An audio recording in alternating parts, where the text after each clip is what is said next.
Welcome to Politics and Psychology.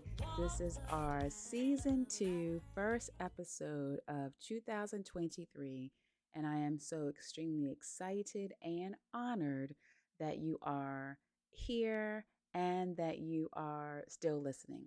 I also want to apologize for not having been able to do the podcast since November 10th of 2022 because there was just so much going on, but I did think about you almost every day, and I do apologize for being absent.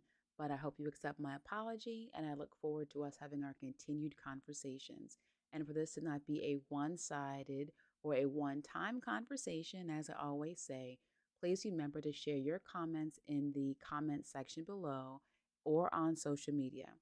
What we're going to listen to today is a recap of my first anniversary of the podcast that I had with Dr. Olysha Magruder.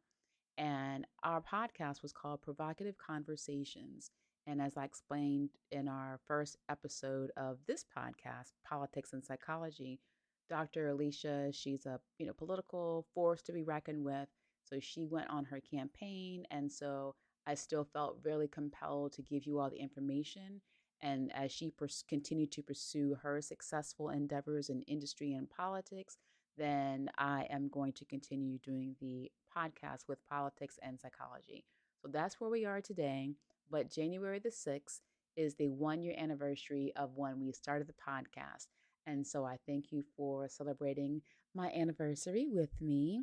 And I look forward to celebrating anniversary 2 with you as well. So be sure to listen in. Let me know what your thoughts are. Any questions, don't forget to, as I say, hit me up on social media or in my DMs. And again, I'm so grateful for you to still be here. I'm grateful for you to listen, and I hope you enjoy this episode. So, Dr. Renee, after hearing about the attack on the Capitol and witnessing what we did on that day a year ago, I was hoping that we could hear your take on the people who participated in the rally and the riots. Okay. And I wanted to note that I couldn't find a definitive answer to exactly how many people attended the rally or definitively how many people actually swarmed the Capitol, because I think there is a distinction. Mm-hmm. But at this time, at this point in time, we do know that 675 people have been charged with a crime. Yeah. So what is your take on that? Well, I think if we look at how this started, like the psychology of how it started, so thinking about like the groupthink mentality.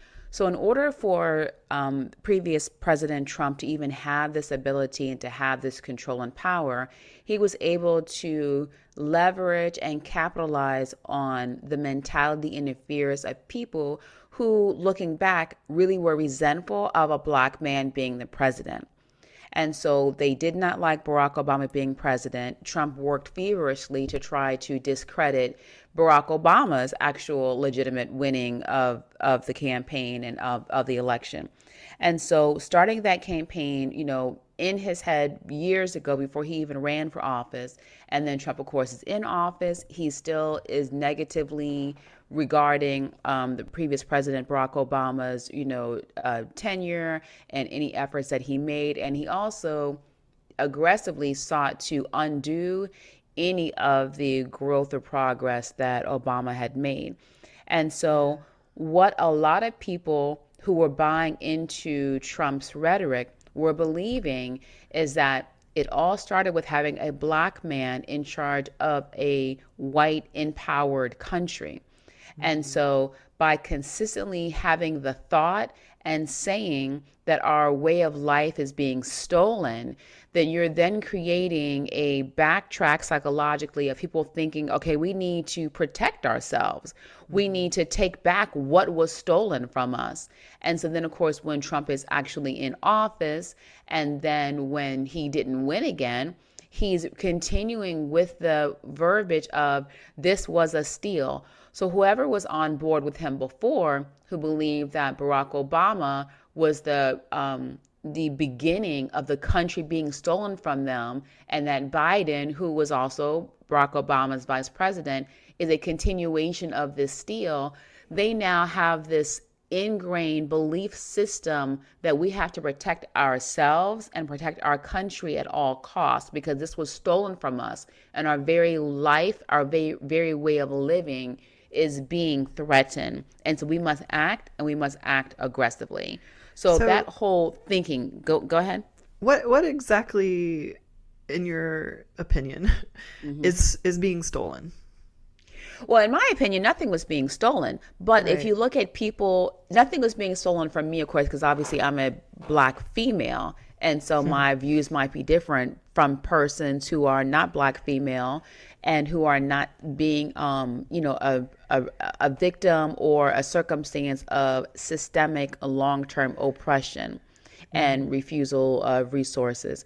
And so, but if you look for people who are used to having the benefit of systemic oppression, people who are used to benefiting from just their skin color being white, being able to cause them to have more power and more privilege, if you would then now have a Black president who is like, okay, no, we're not going to continue with, status quo, then they could feel as if they were losing their way of life, as if they were losing their power. And that really is like the core of why they felt so justified to act, because they honestly believed that they were being threatened, that their power was being usurped, and that they must not only act, but act quickly and aggressively to regain that control. I do want to interject that there was a January 2020 psychological survey focusing on the belief systems and the thoughts of people who actually supported the riot or the insurrection. And 51% of the Republican voters who voted believed that there was a traditional way of life, of American life, was being threatened, and that they, again, must act aggressively and with force to take it back. So Wow. 51% of the Republicans who actually endorsed this are saying we need to act aggressively. That's at least half of the Republican, respondents who are saying we must act with force. So again, not every Republican agrees with what happened, but for the riot itself to happen, if they were being fed, spoon fed repeatedly, that we must take back our way of life is being threatened, then they're going to not let go of that thought, and they're going to respond to what their person in power is saying. Go fight and go attack. Right. And given that all of the other options of trying to usurp power did not Correct. work, this Correct. was the only option apparently left, right? Is that Right. So we couldn't take it by political force. We couldn't use political connection. We couldn't even have our vice president side with us. So now it's up to us. Now we must use hands to physically, violently take back control. wow. Whew. Okay, well, that makes a lot of sense. How about we talk about some of the specific people Okay. that were involved? So, as you know, we decided to title our show today "How Domestic Terrorists Are Taking Over Our Country." Now, of course, that is a reference to the attackers on the Capitol, but we're going to go into actually some of the people that participated either through their attendance at the rally and participation in the riots, or documented calls for violence, or false claims about what actually happened at the insurrection. And Okay. these people specifically are actually people who have been elected into political positions or are running for political positions. So I do want to highlight, and I mentioned this before, but there were a lot of people who attended that rally that were not a part of the attacks. So, Correct. I'm an activist. I have participated in a lot of marches and rallies. And, if something were to happen at one of those where it turned violent, I wouldn't want anybody to automatically assume that I would also participate in the violence, right? So, I think it is really important that we do make a distinction that some people did show up because they genuinely love and support Trump, and and going through some of the things that you talked about before. I'm not saying I agree, But you can understand. I can understand that you show up because Right. you have a belief and you have a strong feeling, and you feel called to action. So you show up to support, Why do people still continue to believe this rhetoric, vote for people who clearly believe this rhetoric that is, in my opinion, threatening our democracy? Why, when we have all the evidence that the election was not rigged, I'm having a really hard time Right. understanding. Well, yeah, we have to first look at, there's a psychological phenomenon called cognitive dissonance. And what that means is if you believe one thing, then you'll believe the next thing that's associated with your original belief. And the more and more of these little beliefs that you garner up, then the more likely you're going to stick to what you've done. So we just had the holidays. You might have gone out and bought, for example, a large screen TV. And it's like, $100 over your budget. So you already compromised by saying, okay, my budget was this amount of dollars, but now I'm going to spend an additional $100 because it's on sale. So the sale was the one justification. Then you get to the register and they tell you, oh, well, for just, $100 more, you can have an extended warranty. So then you justify saying, okay, well, I guess it's only $100 more to protect what I've already spent over my $100 original budget. So the more and more you compromise, the more and more you're willing subconsciously to continue to make more acquiesces or to be more justifying of your subsequent behavior. And it's the same thing for in relationships. Think about like domestic violence. Okay, well, the person hit me once and I forgave them because I really believe that they're going to not do it again. So the person hits the victim a second time. Okay, well, this time it was only because I did this or I did that, or they were really, really upset. So the more something undesirable happens, the only way that you can justify and to decrease your psychological stress and anxiety is by making another justification. And this is what's happening with Trump supporters, the very avid ones. We believe that he should have won. We voted for him. So since we voted for him, it's because we believed he should have won. When he didn't win and he's telling us that it was because it was stolen, then we have to, for our own sense of safety, also agree, well, maybe it really was stolen. And then the more and more you support him, the more you're going to be resistant to anyone saying anything negative about the person that you support. And no matter how crazy the person may behave, because of cognitive dissonance, you are going to keep on believing more and more craziness, because if you accept that this one thing is not true, then you would have to then also backtrack and go over all the other things that you believed and then question, well, maybe that wasn't true as well, or maybe that was not right, or that was not fair, or that was not appropriate. So in order to keep believing your original thought and to justify your original actions through cognitive dissonance, you keep accepting more and more and more of what has happened. And then when it comes to, voter psychology and understanding how that happens, there's a thing called collective psychological empowerment. And when voters believe that they have an actual win, they believe they have been empowered. When they believe they have lost, they have a feeling of disempowerment.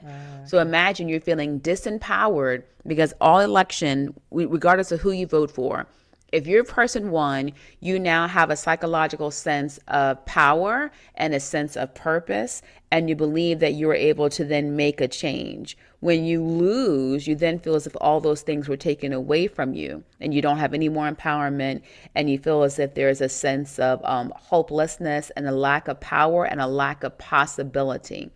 So then when you have these results showing that President Trump did not win, you have repeatedly backed him, voted for him, disregarded the things that may not have been appropriate or safe to say, but you're now believing in these things. So not only do you feel as if when he lost that it was an injustice to your own voting psychology, but now someone's also telling you, well, no, you're powerless and you have a sense of low possibility, not because someone legitimately lost, but because now that loss was an injustice in and of itself. And so that injustice creates a self-defined injustice where people are now thinking, okay, well, now we have our own sense of justice and a sense of injustice, and now we must take our own actions into our own hands to make our decisions to correct the injustice in our own version of justice. So that's how these things keep happening. And that's how it seems more and more crazy and incredulous. Like, okay, well, how can they keep believing that? Well, it's because they made small and small compromises from the beginning. And then it became so big that now there's no way I can come out and say I'm against Trump, because that would mean I would have to then question my own validity, my own sense of person, my own sense of intelligence by agreeing to all the other previous things that I voted for or supported. So it's like basically doubling down. Like, Correct. I've committed to this. I believe it in, whatever, even if there's evidence contrary to what I believe. I don't believe that evidence because it's coming from people I don't trust. That's correct. And if you're also someone who has either very discriminatory thoughts and behaviors or even racist beliefs, then it's going to be easy to feel as if, okay, well, I don't really believe all about what Trump is saying, but I do know I didn't like having a black president. I don't like how everyone's talking about how people who are not black or brown or minorities are now the bad guy. And so he is, meaning Trump is being extreme, but I'd rather support him than to support the other occurrences or the other beliefs that if I don't do this, then I'm going to completely lose my way of life and my sense of power. Wow. So, I mean, hearing all of that, it seems to me like there are some really deep rooted and embedded problems. And, a part of our show is to provoke our listeners into action. Exactly. So, I was thinking about what are some specific areas of action that people can take based on what we talked about today. Okay. Well, let's take a little snapshot about how the riot became the insurrection, or the rally became the riot, became the insurrection. So all of that starts from a theory called contagion theory, like a contagious disease. So it's a contagion theory as well as groupthink. And what these psychological theories show us is that whenever people are in crowds, they are more likely to lose their individuality and to just go along with what the group is saying or doing so they can be part of the group, to not be rejected, and to also have a sense of acceptance and a sense of group power. Because, again, whenever two or more are gathered, there's more and more power in that union. So imagine you're in this like crazy riot and crazy rallying. And so the reason why you can do that is because you believe in a sense of survival. So in order for us to correct what's happening, whenever you're in a group, especially when it's one that's politically heated, to deliberately ask yourself, am I following the group because I'm afraid of being rejected? Or does this group truly represent what I think and what I believe? So use that as your first and foremost thought whenever you're in groups that are becoming politically heated. Where do you truly, truly stand? And be courageous enough to ask yourself that question and to be okay with saying, well, you know what? I think I didn't want to be rejected, or I felt fearful for my life or my lifestyle. And so I just went along so I could have that group protection. So ask yourself those questions first. So one, focusing on having the thought whenever you're in a group that's politically heated, asking yourself, do I really believe what the group is saying or what they stand for? Or am I letting fear and my survival instincts motivate me to just accept what they're doing? And the second thing, it's also important to not only have honest conversations face to face, but to be able to support free press or expert-based news, and not just news conglomerates that are having a very fed to them message. So, the third thing would be is to support free expert-based and real experts, not fake experts, real expert-based information and truth, so that you can make your own informed decision, which is one of the reasons why we're even here, to provoke these conversations and to expose the truth. So not only listening to some of the things that we're saying, but looking at the research that you, Dr. Olysha, is providing, so you can make your own informed decision and not just being corralled into groupthink and not thinking for yourself, so you can make the best actions. And then I do want to say as one more thing is to become a deliberate anti-authoritarian supporter. And authoritarian is when you have the belief that you should just submit to one person, one way of thought, or one way of a political group or a small group of elite leaders, what they're thinking and what they're doing. If you just blindly support these people, that's also supporting authoritarianism. When you support authoritarianism, you are then giving away your freedom for personal choices or your freedom of personal thought. And then you're going to then be likely to then be caught up into the group think and the contagion thinking, where you're like, okay, well, I just have to just be with what my group is saying, regardless of how correct or how crazy it may be. Well, those were just a few of the questions that we had from one of our most popular episodes of the Provocative Conversations podcast with Dr. Olysha Magruder and me, Dr. Renee Carr. So thank you again if you listened last year at the original launching of that episode, as well as listening for today. I hope that this information that you have is able to enlighten you and expand your conversation, because I'm sure there will be a lot of news today covering the January 6th insurrection, the historical event. And now you can add to that conversation in meaningful ways that not everyone will really be aware of. So again, thank you for listening. I'm looking forward to talking with you. And remember to continue this conversation using science and love.